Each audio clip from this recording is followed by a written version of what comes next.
आज रातभर नाहेनलाङ माङलाङ केलाङ गरेर भोलि माङवा हाङमा मागेर बिदा हुने बेला। बिदा हुँदाखेरि हिनी हुकमेन्दोके लाङमेन्दोके, बाटोमा नराम्रो नलागोस्, आँखी नलागोस्, सेहे नलागोस्, जागित्र नलागोस्, शिर नढलोस् भन्दै माङसँग प्रार्थना गरेको छु। तपाईहरूको सिद्धि शक्ति रहोस्। कोही आसामबाट, कोही दार्जिलिङबाट, कोही सिक्किमबाट तपाईहरू आउनु भएको छ। हाम्रो जीव यहाँ होस्, जुनसुकै देशमा होस्, तर हाम्रो मन यो डाँडामा एकत्रित भएको हुनुपर्छ।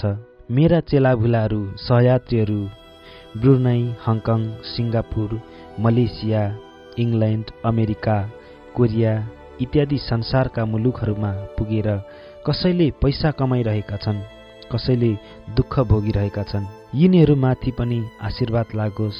यो माङ्गेना सम्झेर शुभकामना लेख्नेहरूलाई म धन्यवाद दिन चाहन्छु। तपाईहरू यो मेरो माङ्गेनाको उपलक्ष्यमा आएर यसरी बस्नुभएको छ। इक्सा नेने खाम्बिक नेने तरक ताङसाङ पप्प माङले तपाईहरूलाई हेरोस्, आशीर्वाद दिन चाहन्छु। केन्द्रीय कलाकारहरू, तपाईँ यो चोलुङमा नाच्नुभयो। तपाईहरूमा माङको स्तुति गर्ने खालको गीतहरू रचना गर्ने, शिर नढल्ने किसिमको माङको चोलुङमा आउने, नाच्ने, उफ्रिने सिद्धि शक्ति मिलोस्, मेरो आशीर्वाद छ। माङ्गेना सेवाले ज्यादा दुःख पाएको छ। हाम्रो माङ्गेना समितिको मोडल चेन्ज गर्दै लानु, यसरी बलियो र दह्रो बनाउँदै लानु। हाम्रो कोषमा पैसा जम्मा गर्नुपर्छ, पैसाले चलाउनुपर्छ, पैसा बिना पनि हुँदैन। तर पैसाको कुरा गर्दा उनीहरूले गुरुलाई लाँदै पोसाउँछन् भन्छन्। यहाँ भएको बाला गुरुले त दुनियाँको पैसा सोर्दै खाँदै मोटीको भुँडी पनि ठुलो बनाइहाल्यो भन्दो रहेछन्। अहिले यस्ता भ्रमपूर्ण कुराहरू सुन्नु हुँदैन। जनताको सेवा पनि गाह्रै हो। धर्म मिल्छ, इज्जत रहन्छ। अपाङ्गलाई सहयोग गर्ने चलन पनि पोहोरदेखि सुरु गरेका छौँ। मेरो माङ्गेनाको कार्यक्रममा धेरै धन्यवाद पत्र, आशीर्वाद पत्रहरू राम्रो काम गर्नेहरूले पाउँदै जानुपर्छ। हरेक कुराहरूमा योगदान गर्ने इच्छा राखेको छु। कसैसँग बाज्नु र जुझ्नु हुँदैन। सबैसँग मैत्री सम्बन्ध कायम गर्न चाहन्छु। सबै धर्मावलम्बीहरू धार्मिक सहिष्णुताको आधारमा अगाडि बढेर जान चाहन्छु। सबै मान्छेसँग वार्ता गर्न, भेट गर्न चाहन्छु। तपाईहरू सम्पूर्ण भइदिनु पनि अनुरोध गर्न चाहन्छु। मुहिङगुम औँसीमाङको जन्म स्थान चुक्चिनाम्बा गैरीगाउँ माङहिम अलपत्र परेको छ। यसबारेमा किराँत धर्म तथा साहित्य उत्थान सङ्घ र किराँत चोलुङ औँसीमाङ्गेना सेवाको संयुक्त सल्लाह गरेर अलिक बजेट छुट्याउनु पर्छ कि जस्तो लागेको छ। यहाँ मर्मत गर्नुपर्ने भएको छ। भूकम्पले भत्काएपछि बनिएको छैन। त्यो पनि बनाइराख्ने सोच गरेको छु। यो कुरामा पनि ध्यान दिनु पर्यो। कोष जम्मा भयो भने त्यही कोषबाट बनिन्छ र इज्जत रहन्छ। पछि लुम्बिनी जस्तो हुन्छ मुहिङगुम औँसीमाङको जन्मस्थल। कर्मकाण्डबारे सकेसम्म सुधार गरिराख्ने इच्छा राखेको छु। यसमा चङनाहेन गर्नेहरू, मुन्धुम छापेर हतार हतार बाँडी हिँड्नेहरू रहेका छन्। त्यो अधुरो मुन्धुमहरूलाई याद नगर्नु, नोक्सान पर्नुहुन्छ। यहाँबाट जुन निस्कन्छ त्यो पूरा मुन्धुम शास्त्र हुन्छ। परिमार्जित गरेर अर्थ लगाएको हुन्छ। त्यो सिक्नु। शिवा खाउन यहाँबाट आएको सिक्नु। त्यहाँबाट सत्य वचन पाउनुहुन्छ। गुरुबाट पितल जस्तो मात्र हो। अरूबाट पितल जस्तो मात्र हो। सुन जस्तो टल्किन्छ, तर पितल त सुनको गतिमा आउँदैन। यो कुरा ध्यान दिनुहोला, जान्नुहोला। यहाँ खानेपानीको दुःख छ। हुन त पहिला पनि धेरै सुविधा हुँदै आयो। सम्पूर्ण समितिहरूमा हार्दिक आशीर्वाद दिन चाहन्छु। यो अधिराज्य हामीले घेरेर बसेको छौँ। हिमालले घेरेको वरिपरि माङहाङको वासस्थान छ। माङको वासस्थान देवी देवता सबै पाइन्छ। यसको काखमा हामी बसिरहेका छौँ। कर्म धर्म भन्ने कुरा, दर्शन भन्ने कुरा, विश्वास यहीँबाट जन्मेर फैलेर गएको हो। यो कुरा यसपटकदेखि बोल्दैछु। हाम्रो धर्म पनि विश्वमै फैलिएर जान्छ, सम्झिराख्नुहोस्। माग हतार गर्दैछ, समय उम्किन आँट्यो, त्यसैले हामी पनि हतार गर्नु परेको छ। समयलाई नचुकाउनुहोला, नबिर्सिनुहोला। समय गएपछि फेरि फर्केर आउन सक्दैन, यो कुरा ख्याल गर्नुहोला। पुजारीहरूले शब्दी ज्ञान पाइसक्नु भएको छ। शब्दी ज्ञान पाएपछि पक्ष लिनु हुँदैन, निष्पक्ष भएर जनताको सेवा गर्नुपर्छ। जनतालाई ठाउँ ठाउँ गएर ज्ञान, शिक्षा, दीक्षा दिनुपर्छ। पुजारी माग सेवा साभाहरूको अत्यन्त आवश्यक परेको हुनाले सेवा साभाहरूलाई धेरै उत्पादन गरिरहेका छौँ। महिला वर्गहरूलाई उभौलीको समयमा मात्र दिने गरेको छु। पक्षपात नगर्नु। पक्षपात गरियो भने हाम्रो धर्म नाश हुन्छ। शब्दी कर्म गर्नेले अपराध चिताउनु भएन, आफ्नो साथीलाई पनि पाप चिताउनु भएन, आँखी डाही गर्नु हुँदैन, फेरि नर्क कुण्डमा गइन्छ, सर्वनाश हुन्छ। हाम्रो धर्म गुरु चेलाको कहिल्यै बाज्नु हुँदैन।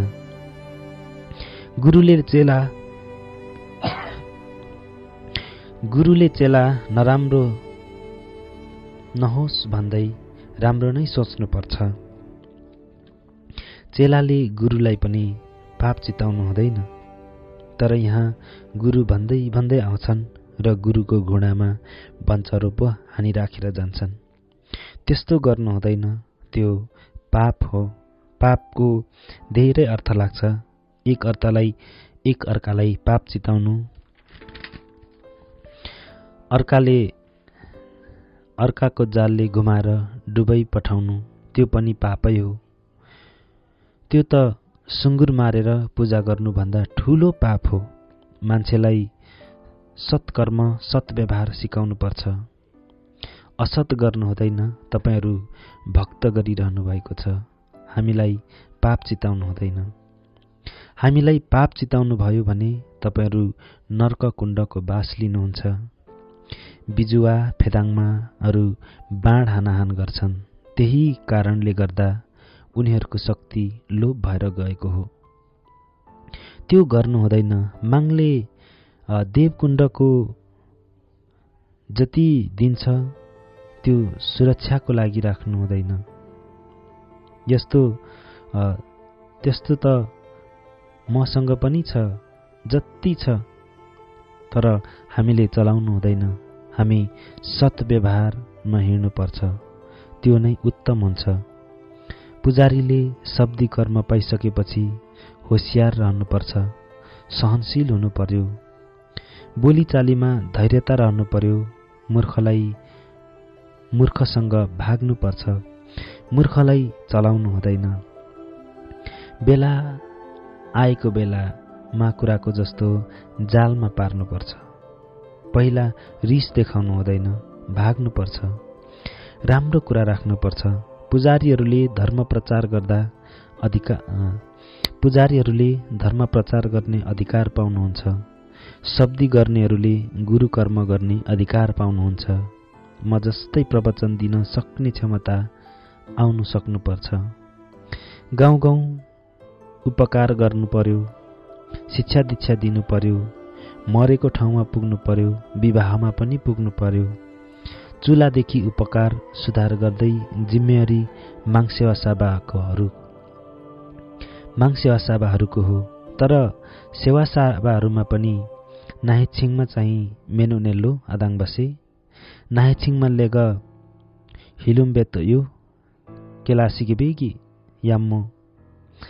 सही बाटोमा जानुपर्छ। आँखी ढाही गरेको अलि सुहाउँदैन। हेङ्ग माक्चिरी माग्निवा लाम्बोते केबेगिरो ना फजिरी फजिरी फनिवा लाम्मो पेगमा हेर्ने हेना केलासी के बेगी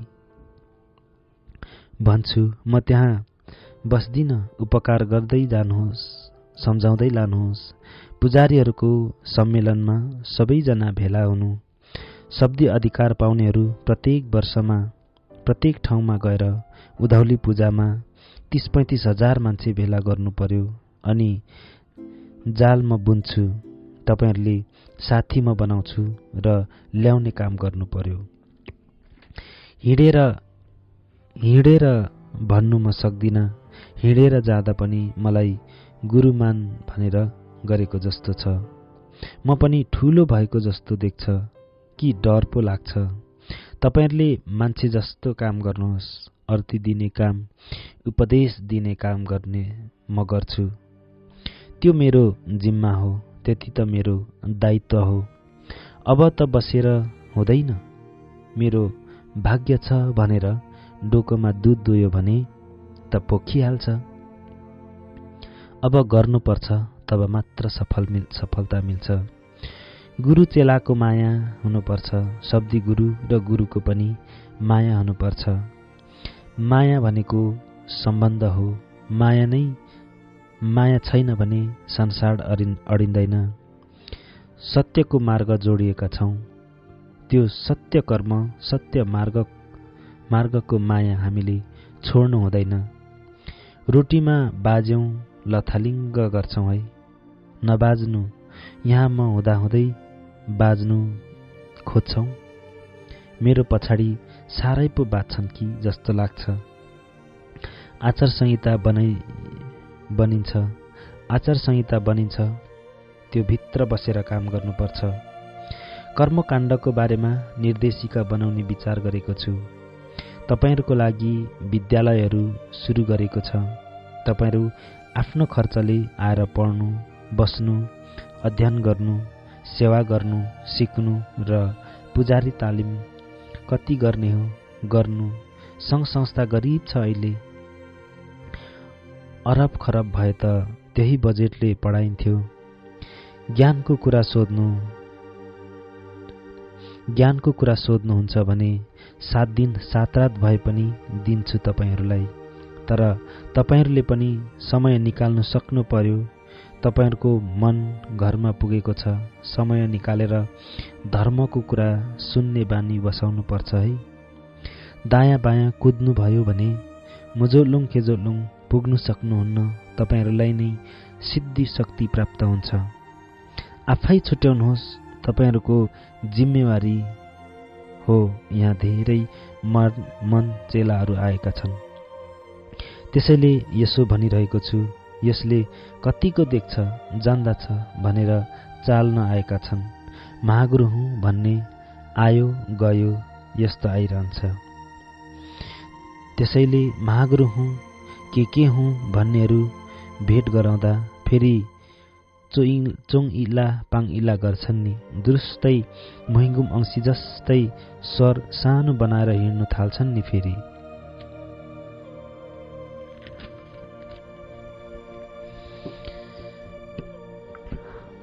जसले सच्चा आत्मा ज्ञान प्राप्त गरेको छ,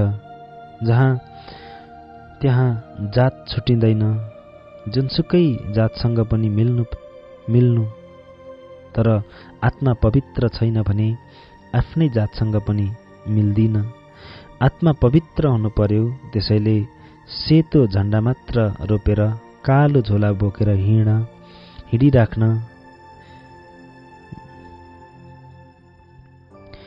त्यसैले सेतो झण्डा मात्र रोपेर कालो झोला बोकेर हिँडिराख, विरह लाग्दो गरी। त्यो चाहिँ पापको खाजाको लागि ठिक्क हुन्छ। पाप र धर्मको कार्यालय त दुवै खुल्ला हुन्छ। त्यसैले उधो जाने मती होइन, उकालो जाने मती लिनुपर्छ। आत्मामा अहंकार कहिले नउठोस्, किनकि हामी चङ नाहेन साह्रै हुन्छ। किराँत वर्गमा आँखी गर्ने, चङ नाहेन गर्ने चलन छ। त्यो नर्क कुण्डमा जाने बाटो हो, त्यो छोड्नुपर्छ। मान्छेले घोडा चढ्दा, कुकुर चढेर कुदाउँदा घोडाको गतिमा त पुग्दैन। हामीले भारी हात्तीको भारी हात्तीले नै बोक्छ। हिनी जम्मारे सेवायामी केमेती, मलाई सेवा गर त भनेको त छुइनँ। तपाईहरूले श्रद्धा गरेपछि त लिनुपर्छ। त्यतिखेर हेर्नेहरूले त कसो देख्दो रहेछन् भने मलाई त मिठो पनि लागेर, त्यसलाई त पिठो पनि लगेर पुर्दो रहेछन्, पैसा पनि लगेर पुर्दो रहेछन्। अब यस्तो हुँदा पो भेटाइँदो रहेछ भनेर गुरु बनेर आउँछन्। तिनीहरूलाई थुतेर खान्छन् है। त्यस्ताहरूसँग चनाखो हुनु है। अरू ठाउँ तिनीहरूले पाउँदैनन्, हामीहरूलाई मात्र कोट्याउँछन्। हाम्रो जमात जहाँ छ त्यहीँ मात्र पस्छन्। अब पश्चिमबाट गुरु आयो। पश्चिममा किराँतका राईहरूले पत्याउँदैनन्, नाम नै छैन। हामी जहाँ छौँ त्यहाँ आएर हिँडेको छ। त्यहाँ चाहिँ खाना पाइन्छ भनेर तपाईहरू भेला हुनुहुन्छ, फुलै फुलले पुर्नुहुन्छ। मलाई भेटी पनि ल्याएर दिनुहुन्छ, कोसेली पनि ल्याएर लौ है भनेर दिनुहुन्छ। त्यो थाप्दाखेरि चङनायन हुन्छ। यसो गर्दा पो खाना पाइँदो रहेछ भन्ने ढाँचा सिक्न थाल्छन्। अनि गुरु जस्तो बनेर आएर ढाँट्न थाल्छन्। होसियार हुनु। यहाँ ढाँटे दुनियाँलाई पैसा खाइदिन्छ। यहाँ ज्योतिषविद भन्ने थिए, त्यसले हाम्रो राई किराँत दाजुभाइहरूलाई लाखौं रुपैयाँ समाप्त गरिदियो। महागुरु हुँ भन्यो, पैसा ढाँट्यो। यस्तो छ, होसियार हुनु। गुरु हुने थुप्रै छन्, भङ्गेरा र हाँसको चाल जस्तो। हाँसलाई मिठो मिठो खानु दियो, हाँसलाई मिठो मिठो खानु दियो रे मान्छेहरूले। भङ्गेराले यसो रहेछ भनेर पारा सिक्दाखेरि मिठो खान त पाइँदो रहेछ। बिचाराले सिक्न थाल्यो, उसको संस्कार बिर्सिहाल्यो र भङ्गेरा न त घरको न त जङ्गलको बनेको छ। हिँड्दा पनि उसको तरिका बिर्सी गयो रे। उफ्रिन्छ। त्यही जस्तो मेरो पारा सिक्ने धेरै छन्, तर हिँड्न चाहिँ जान्दैनन् है। यस्तै रमाइलो कुरा गर्दा गर्दै आजको धार्मिक उपदेश ज्ञानहरूलाई उभाउली सेवा सम्मको लागि बिसाउँछु। सेवारो किराँत हाङसाम साम्यो तियाहा। सेवारो अहिले तपाईँ हेर्दै हुनुहुन्छ माङसेबुङ टिभी। माङसेबुङ टिभीलाई सब्स्क्राइब, लाइक, कमेन्ट, शेयर गरिदिन हुन हार्दिक अनुरोध गर्दछु।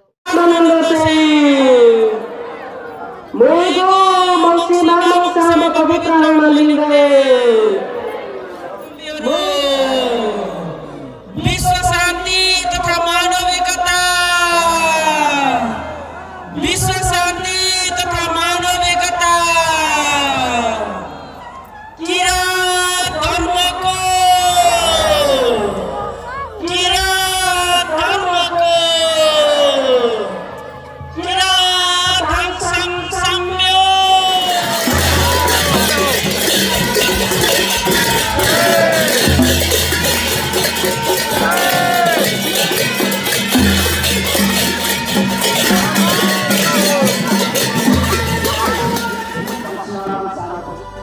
O Tagira